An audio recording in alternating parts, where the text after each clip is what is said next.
The following video is by Nightshift10000's. If you like it, be sure to subscribe to him, link in the description. And a reminder that all patrons who pledge at the Super VIP Club level or higher are entitled to have one video mirrored on my channel per month, no questions asked. Without further ado, here is Nightshift10000's.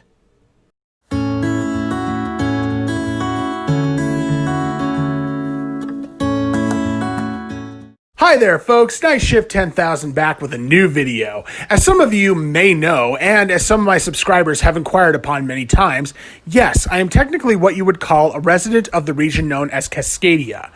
What is Cascadia, you may be asking? Well, for those who are unfamiliar with what Cascadia is, it's a bioregion in the Pacific Northwest of North America, which is largely made up of parts of Alaska, British Columbia, Washington, Oregon, parts of Idaho, Northern California, and even parts of Montana. There's been a long debate amongst residents of this region whether Cascadia should be an independent nation or community from the United States and Canada.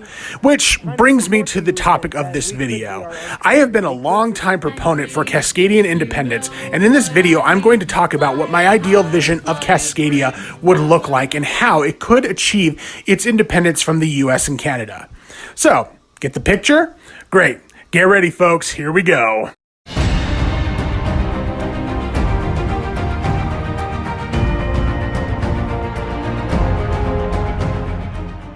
First, let's begin with a little history on the movement. The movement itself actually started back in 1813 when Thomas Jefferson sent congratulatory letters to John Jacob Astor on his establishment of Fort Astoria, where he described Fort Astoria as the germ of a great, free, and independent empire on that side of our continent, and that liberty and self-government spreading from that as well as from this side will ensure their complete establishment over the whole. John Quincy Adams agreed with Jefferson, labeling the Pacific Northwest the Empire of Astor. Popularity for this Northwestern independence continued through the 1800s, but was mostly put on the back burner until the rise of the Californian and Oregonian movement of Jefferson in the 1930s and early 40s. Do you think it'll be better if we create a state of Jefferson so our young people can survive? There you go. When the government fails to serve the people, it is their duty and their responsibility to abolish that government. The word impossible is not a statement of fact for us, it's a dare. It's amazing the number of people who are now identifying with the state of Jefferson movement. Jefferson was never an official government state, but it exists nonetheless.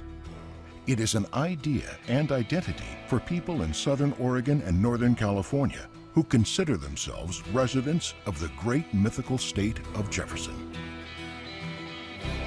It's not a place so much as a mindset, an attitude that we do things differently here. We do fashion ourselves, particularly in the West, as rugged individualists. And at the same time, we really want to belong to something. For most people, the idea of a state of Jefferson dates back to 1941.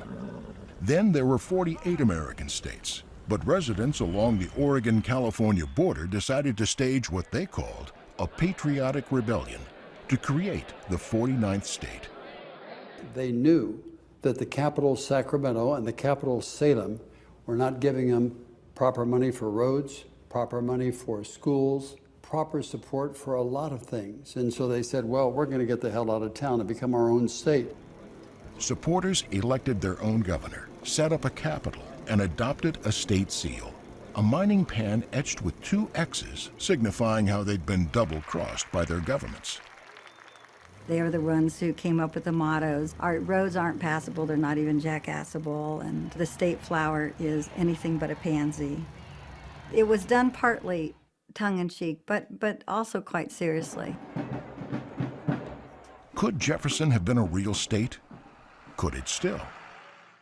But in 1975, popularity for this movement took off when Ernest Callenbach published his book, Utopia, which was less a book and more an independence proposal to the people in the region and for the people in the region. Utopia more or less defined the Cascadia movement for years to come, as Utopia had many breakthrough ideas such as greener and more efficient modes of transportation, healthcare, and even suggested economics for the region that were somewhat laissez-faire, as well as freer and more open social structures for the people of the region. In recent years, though, popularity and advancement for the movement have again mostly been put on the back burner, and is largely being spearheaded now by smaller fringe groups and not the overarching population of the Cascadian region. Which is a shame, because the Cascadia movement has enormous potential for greatness and could achieve that greatness if its people were willing to act. Okay, that was the history. This is what my ideal map of Cascadia would look like. So this is what my ideal map of Cascadia would look like. It would be made up of Alaska, the Yukon, British Columbia, Vancouver Island, Washington, Oregon, and Idaho. Yes, it's possible that maybe Montana and possibly Jefferson could get in there, but it almost feels like Jefferson and the Jeffersonian people in Northern California might want to do their own thing and start their own kind of state or community. So yeah, this is what my ideal map looks like, at least for now. Now, what about Cascadia's independence and internal workings? There's been a lot of debate on just those topics within Cascadia itself. Some Cascadians have suggested that a more collectivist approach might be a good solution for these issues, such as so-called anarcho-communism and syndicalism. However, as the good old Choppy Chaz demonstrated in the last few weeks, this is probably not the best mode of change to go with. I would alternatively suggest an agorist Cascadia, where individualism is prized above collective rule. What would an agorist Cascadia look like, you might be asking? Agorism is marked for its arguments on counter-economics, but there is more to the theory than just counter-economic thought. It strongly advocates entrepreneurship amongst individuals, and that all or at least most people should engage in entrepreneurship or being independent individual business owners. What this means more broadly is that most of the population would work for themselves on an individual basis. This would mean that everyone would have to deal with each other equally through voluntary interactions, including dealing directly with fellow entrepreneurs. Now, agorism is not opposed to people hiring others if others are willing to work in an employee-employer fashion. That is treated as a neutral thing. However, the theory mainly focuses on individual entrepreneurs dealing with each other and doing business with each other directly, not through subordinate means. Will people ever want to work under others once they've witnessed their own potential and felt the fulfillment and pride of working for themselves and knowing they are the big boss on top and they can make their own rules? And as there would be no government, there would be no room for cronyism and no way for corporations to manipulate the market, much less even form. No one can tell you how to run your business, and you can give what you want to charity if you so choose, with no forced taxations. We can live the way we want to live, and no one can say otherwise unless the rights and lives of others are being harmed. I do believe that Cascadia's independence can happen in real life, and I believe that it should happen through more anarchist actions and social orders, prizing individualism and voluntarism above all. I believe that this is how we will escape the tyranny and oppression of the governments of the United States and Canada, and how Cascadia must organize itself to be successful in this new founding. I'm not saying that this Cascadia that I propose to you in this video will be a perfect place or a utopia, but I believe that this will bring a brighter, better future for everyone involved and for Cascadia itself. I believe in Cascadia. I believe that it deserves a chance to become real and to shine as a beacon for freedom and anarchism to the world. I'm calling on you to believe in this too, and give this vision of a free and individualist Cascadia a chance. If we as Cascadians work together towards this brighter future, we can help Cascadia grow in the Pacific Northwest like a Douglas fir. Well, that's my vision for Cascadia, at least. I hope if you are watching this and you are Cascadian, my words have sparked something within you. Have a wonderful day and stay awesome. Peace out, everyone.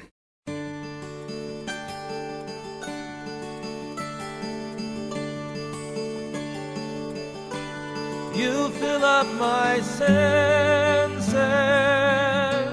like a night in a forest. like the mountains in springtime, like a walk in the rain, like a storm in the desert, like a sleepy blue ocean. You fill up my senses, come fill me again. Come, let me love you, let me give my life to you, let me drown in your laughter, let me die in your arms, let me lay down beside you, let me always be with you. Come, let me love